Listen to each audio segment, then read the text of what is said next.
En una calle tranquila de Hyde, al norte de Inglaterra, la muerte no siempre llegaba con ruido, a veces llegaba con una visita médica, con una bolsa, un tono sereno y una firma al final de un papel. La familia respiraba porque el doctor había estado allí. Había visto al paciente, había explicado lo ocurrido, había dicho que no quedaba nada por hacer. Durante años, esa escena se repitió demasiadas veces. El nombre del médico era Harold Shipman. Para sus pacientes era una figura familiar, casi doméstica. Un hombre de consulta, de recetas, de visitas a domicilio. No era alguien que apareciera en la vida de las víctimas como una amenaza evidente. Era justo lo contrario. Era la persona a la que llamaban cuando necesitaban ayuda. En el año 2000, un tribunal lo declaró culpable de asesinar a 15 pacientes, pero el juicio fue solo la primera puerta. Después vino una investigación pública, miles de páginas revisadas y una conclusión difícil de asumir.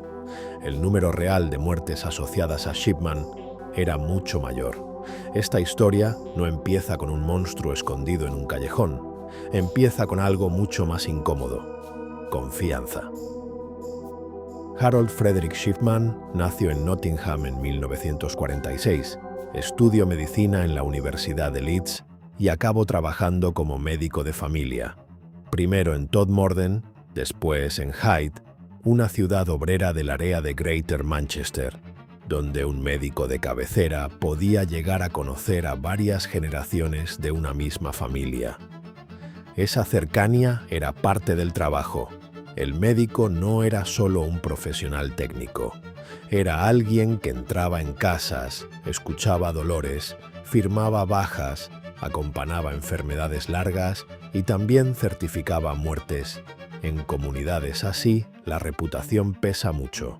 Si un doctor parece competente, si responde rápido, si tiene autoridad, la gente aprende a no discutirle. Shipman tenía esa autoridad. Podía resultar brusco, reservado, incluso dominante, pero muchos pacientes confiaban en él, y esa confianza le daba acceso a momentos en los que una persona estaba sola, enferma o vulnerable. Lo más perturbador del caso no es que Shipman viviera al margen de la sociedad, es que vivía dentro de ella. Tenía consulta, tenía pacientes, tenía una fachada profesional. Y durante años esa fachada fue suficiente para que lo imposible pareciera una muerte. Natural más. El método que la investigación acabó asociando a Shipman era silencioso. Administraba dosis letales de diamorfina, una forma de morfina, y después dejaba constancia médica de una muerte. Aparentemente natural. El detalle clave no era solo la droga, era el control del relato. Quien certificaba la muerte era el mismo hombre que había estado con el paciente. Quien conocía el historial clínico era él. Quien podía escribir que una persona estaba peor de lo que parecía, también era él. Si una familia estaba en shock, si el paciente era mayor, si el médico hablaba con seguridad, la versión oficial se aceptaba. No había una escena espectacular que delatara el crimen. No había persecuciones, cartas, llamadas, ni un patrón fácil de contar a la prensa.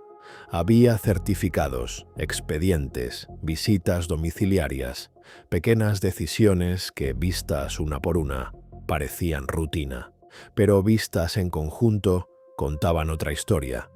Demasiadas muertes, demasiadas visitas poco antes del final.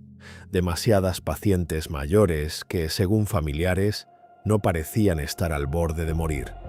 La verdad estaba ahí, fragmentada en papeles que nadie estaba cruzando con suficiente atención.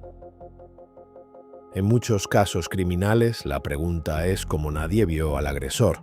En el caso Shipman, la pregunta es más dura. Mucha gente lo vio, pero lo vio como médico. Ese título lo protegía. No porque el sistema quisiera protegerlo a él, sino porque el sistema estaba construido sobre una suposición básica. Un doctor actúa para cuidar. cuando una muerte parece explicable por edad o enfermedad, pocas personas imaginan que la amenaza puede estar llevando bata, receta y sello. Hubo señales. Algunos profesionales notaron tasas de mortalidad extrañas. Algunas funerarias y personas del entorno se hicieron preguntas, pero una sospecha aislada no siempre se convierte en investigación. Hace falta insistencia, datos y, sobre todo, una disposición a aceptar una posibilidad terrible. Shipman se movía precisamente en esa grieta, en el espacio entre lo raro y lo demostrable, entre el comentario inquietante y la denuncia formal, entre el respeto automático por una profesión y la necesidad de comprobar si esa profesión estaba siendo usada como arma. Durante años, esa grieta fue suficiente. La historia empezó a romperse con la muerte de Kathleen Grundy, una mujer conocida en Hyde, exalcaldesa y paciente de Shipman. Murió en junio de 1998. Al principio, nada parecía indicar que su muerte fuera el principio del fin para el médico, pero después apareció un testamento. Según ese documento, Kathleen dejaba su patrimonio a Shipman. Para su hija, Angela Woodruff, aquello no tenía sentido. Angela era abogada, conocía a su madre y entendió que había algo profundamente equivocado. No era solo una cuestión de dinero, era el tipo de documento, la forma, la decisión inexplicable de apartar a la familia y beneficiar al médico. La sospecha llevó a exhumar el cuerpo de Kathleen Grundy. Los análisis detectaron diamorfina. El testamento resultó ser falso, y de pronto lo que podía haber quedado como una muerte, más certificada por Shipman, se convirtió en la pieza que abría todo el caso. No fue una gran operación policial la que lo descubrió al principio. Fue una hija que miró un papel y no aceptó una explicación que no encajaba. A partir de Kathleen Grundy, los investigadores empezaron a mirar hacia atrás, revisaron otras muertes, compararon historiales, buscaron semejanzas, y lo que apareció fue un patrón inquietante: pacientes que habían muerto poco después de una visita de Shipman, registros médicos modificados o construidos de forma que justificaban el fallecimiento, familias que recordaban a sus seres queridos en un estado mejor del que sugerían los papeles.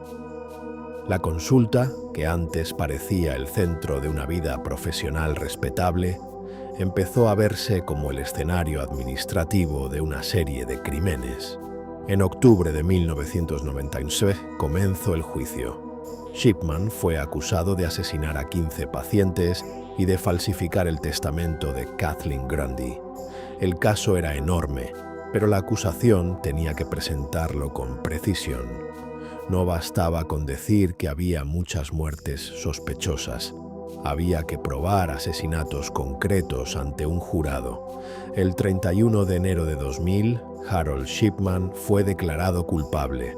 Recibió múltiples cadenas perpetuas, pero incluso en ese momento, la sensación no era de cierre completo. Era la sensación de que solo se había iluminado una parte de una habitación mucho más grande. Después del juicio, Reino Unido tuvo que hacerse una pregunta que iba más allá de Shipman: si fue capaz de matar durante tantos años que había fallado alrededor de él. La respuesta intentó buscarla la Shipman Inquiry, una investigación pública presidida por Dame Janet Smith. No era un juicio nuevo en el sentido tradicional, era una reconstrucción amplia: historiales, certificados, patrones de muerte, visitas a domicilio, decisiones administrativas y controles profesionales. Las conclusiones fueron devastadoras. La investigación atribuyó a Shipman al menos 215 muertes y planteó que el número probable podía acercarse a 250. Algunas fuentes resumen el caso con 218 víctimas vinculadas a las conclusiones posteriores. La cifra exacta sigue siendo delicada, porque no todas esas muertes fueron probadas en un tribunal penal. Por eso es importante decirlo bien. Fue condenado por 15 asesinatos y una investigación pública concluyó que el alcance real era mucho mayor. Esa diferencia no reduce la gravedad, la aumenta, porque muestra que el problema no fue solo un asesino, sino la forma en que un sistema entero tardó demasiado en reconocer lo que tenía delante. Para las familias, el caso tuvo una crueldad adicional. Muchas personas habían hecho duelo pensando que sus madres, padres o abuelos habían muerto, por edad, enfermedad o fragilidad.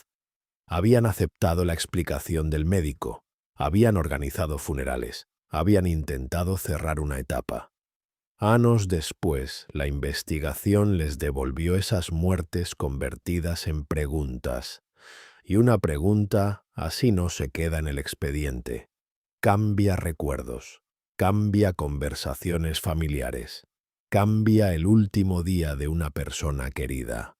Ese es uno de los aspectos menos visibles del true crime cuando se cuenta mal. Las víctimas se convierten en número. En el caso Chipman, los números son necesarios porque muestran la escala, pero no pueden ser el centro emocional. Detrás de cada cifra había alguien que abrió la puerta a su médico, alguien que confió, alguien cuya familia recibió una versión oficial que parecía suficiente. Shipman no solo mató, también contaminó la memoria de esas muertes. Hizo que muchas familias tuvieran que preguntarse si el último rostro profesional que vio su ser querido fue, en realidad, el rostro de quien le quitó la vida.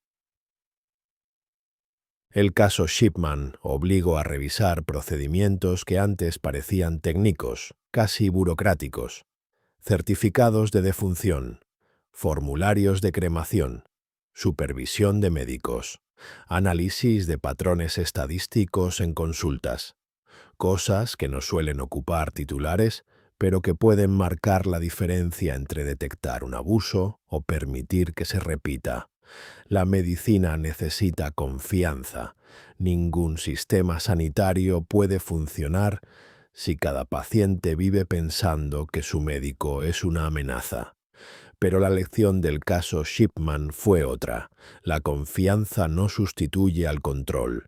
Una profesión respetada también necesita auditorias, trazabilidad y mecanismos para que una sospecha pequeña pueda convertirse en una alerta seria antes de que sea demasiado tarde.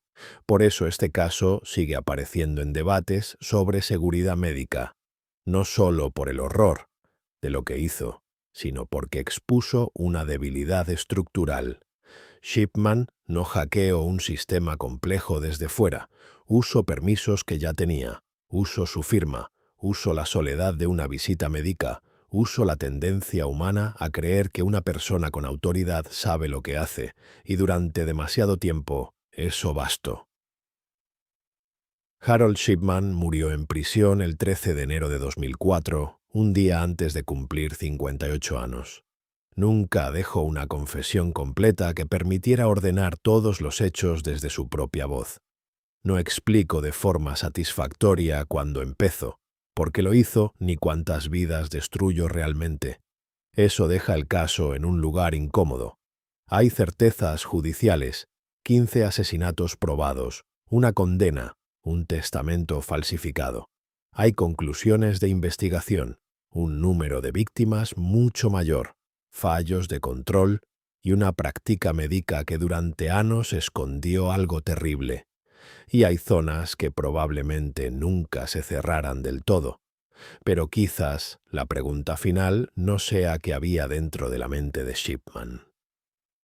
Quizás la pregunta más sutil sea qué había alrededor de él, qué condiciones permitieron que un médico pudiera convertir la confianza en cobertura, qué señales fueron ignoradas porque parecían improbables.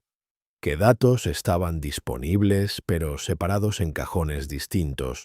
El caso Shipman da miedo porque no pertenece al mundo de los desconocidos, pertenece al mundo de las puertas que abrimos sin pensar, al mundo de las firmas que aceptamos, al mundo de las instituciones que necesitamos creer seguras. Y por eso, tantos años después, su historia sigue sonando como una advertencia, no sobre dejar de confiar, sino sobre no permitir que la confianza sea el único sistema de defensa.